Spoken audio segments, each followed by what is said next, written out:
Bom dia, são 8 horas e 15 minutos, quinta-feira, 22 de agosto. Esta é a TV Senado. Eu sou André Ricardo e você assiste agora ao Senado em Dia. Senado aprova isenção fiscal para transporte público urbano. Veja a entrevista ao vivo com a senadora Ana Amélia sobre a audiência na Comissão de Agricultura. Congresso mantém os 4 vetos da presidente Dilma apreciados na sessão de terça-feira.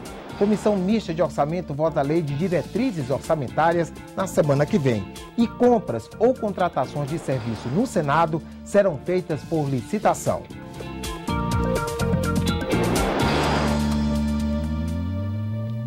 O plenário aprovou ontem isenção fiscal para o transporte público urbano. A medida é um incentivo para que o preço das passagens fique mais baixo. O projeto só depende agora da sanção presidencial para entrar em vigor. A isenção vale para o transporte coletivo municipal, seja ônibus, metrô, trem ou barco. O projeto reduz a zero as alíquotas de 2 tributos cobrados sobre a receita das empresas, o PIS/PASEP e a COFINS. Até 2015, a União deixa de arrecadar 4,5 bilhões de reais.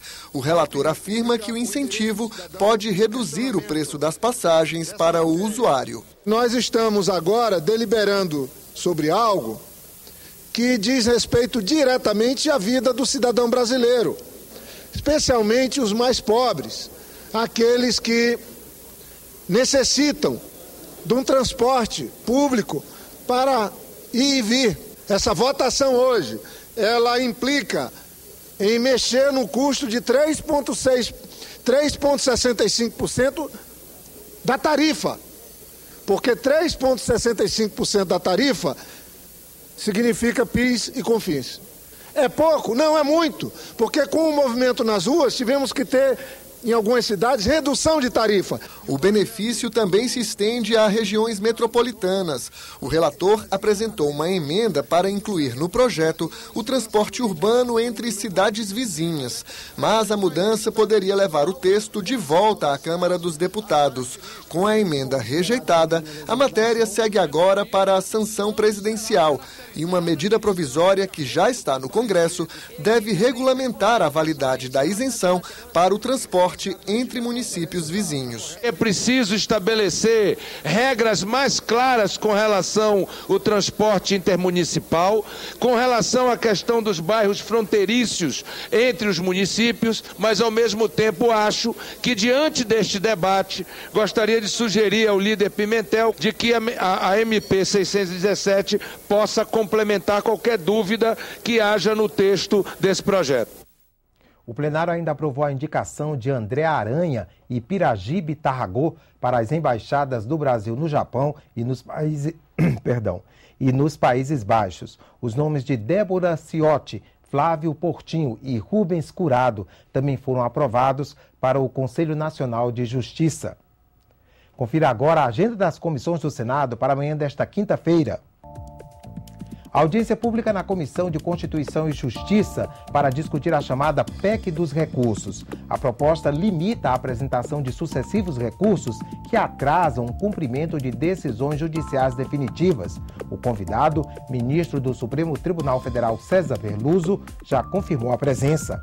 Outra audiência, desta vez na Comissão de Relações Exteriores e Defesa Nacional, vai debater o Sistema de Monitoramento de Fronteiras, o SISFRON. O objetivo é aumentar a vigilância e a proteção dos 17 mil quilômetros que separam o Brasil de 11 países da América do Sul.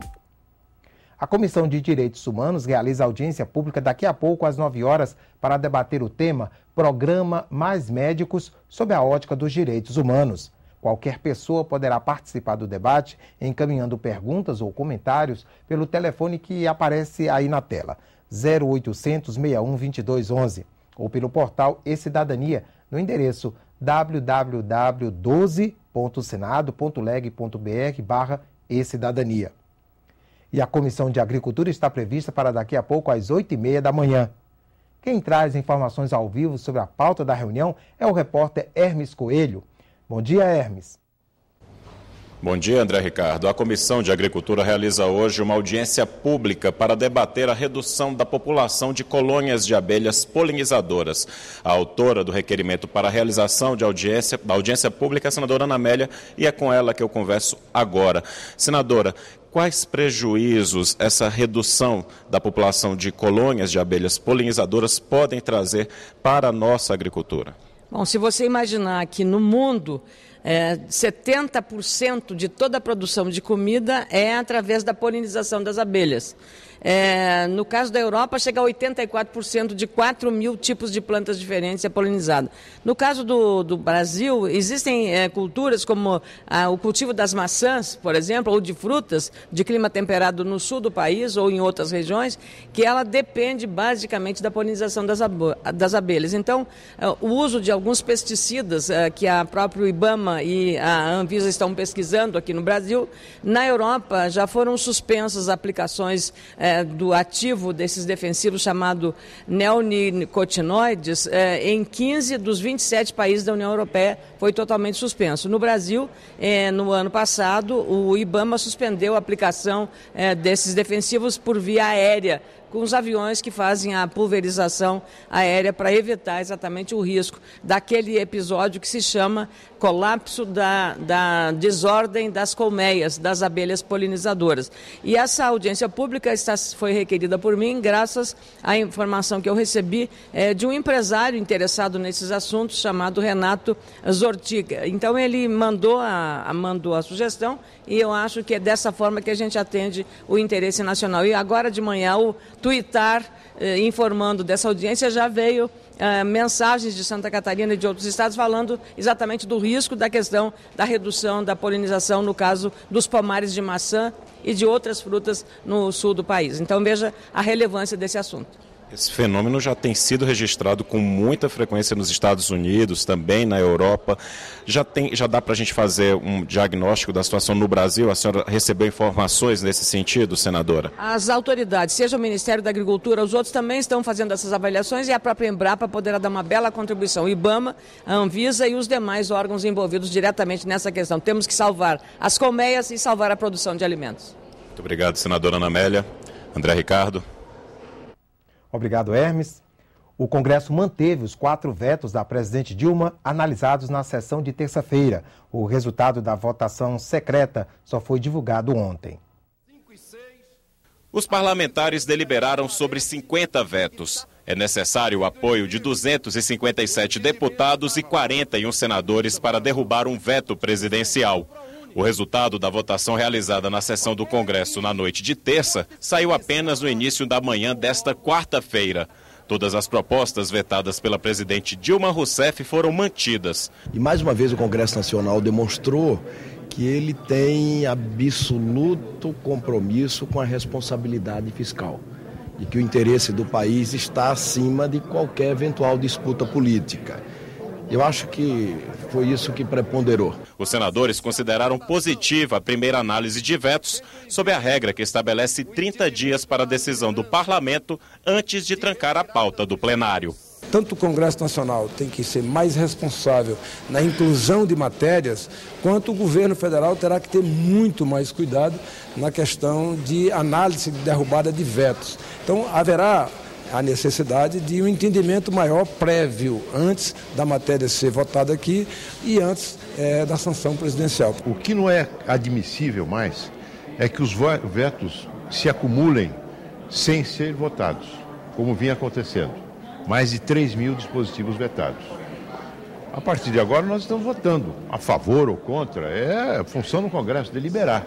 Entre os vetos mantidos estão o que veda a expansão do ProUni para faculdades particulares municipais, o que acrescentava produtos como camarão, absorvente, escova de dente, biscoitos e sucos entre os itens desonerados da cesta básica, a determinação de que as isenções de impostos concedidas pela União não afetariam os repasses aos estados e artigos da lei do ato médico, especialmente o que permitia somente aos médicos fazer diagnósticos e prescrições. O governo liberou o lote recorde de emendas parlamentares para obter o apoio da imensa maioria que possui no Congresso Nacional. Não é ilegal liberar emendas parlamentares.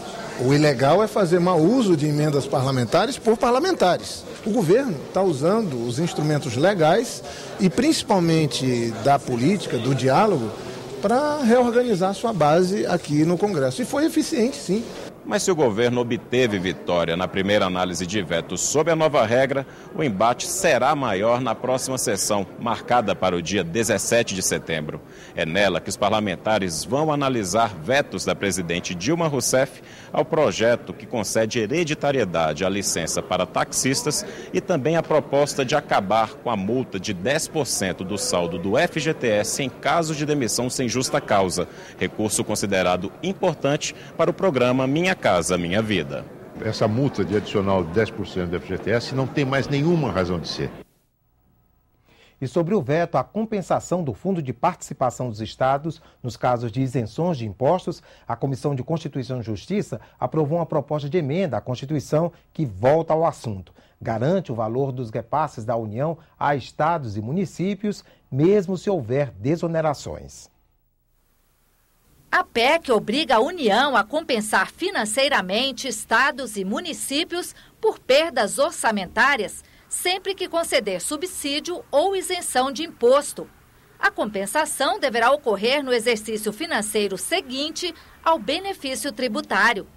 De acordo com o texto, os estados também ficarão obrigados a compensar os municípios quando a concessão de benefícios for de âmbito estadual.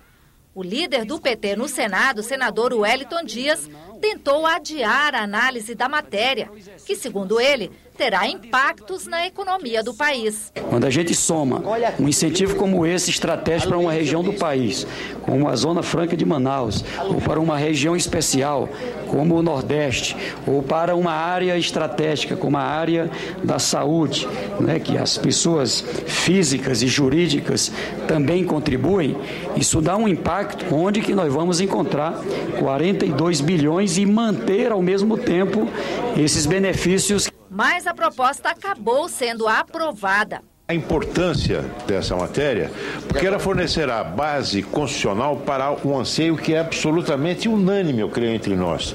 E foi também algo que surgiu como uma reivindicação igualmente unânime das reuniões promovidas pelo presidente da Câmara e presidente do Senado com os governadores e prefeitos do nosso país há coisa de 6 meses atrás. Estamos avançando para vivermos no Estado unitário.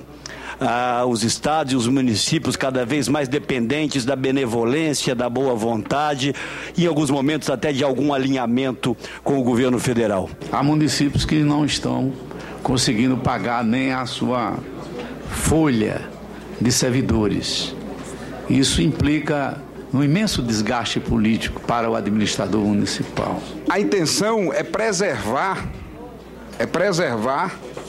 os estados e os municípios brasileiros. Nós temos 3 pessoas, uma recebe o nome de União, outra de Estado, outra de município. Será que a União pode fazer cortesia com o chapéu dos outros? Não pode, porque as 3 pessoas, apesar de serem com tamanhos diversos, senhor presidente, como nós todos sabemos, tamanho diverso, mas elas são iguais naquele acordo que elas fizeram e esse acordo recebe o nome de Pacto Federativo. A comissão aprovou outra proposta de emenda constitucional que aumenta em 3,5 pontos percentuais os recursos da União para o Fundo de Participação dos Municípios. De acordo com o texto, o repasse da União ao FPM, que hoje é de 48% do imposto de renda e do IPI, passará a ser de 51,5%. O Congresso disse que tem interesse de encontrar alternativa para os estados e para os municípios, mas fazer isso sem desequilibrar a União. E é isso que eu espero que também nessas 2 medidas a gente faça no plenário. Ou um entendimento ou a rejeição da matéria, se persistirem da forma como foi aprovado. O Senado em Dia termina aqui. No decorrer da manhã você acompanha outras informações nos boletins do Senado Agora. Enquanto isso, continue assistindo a nossa programação.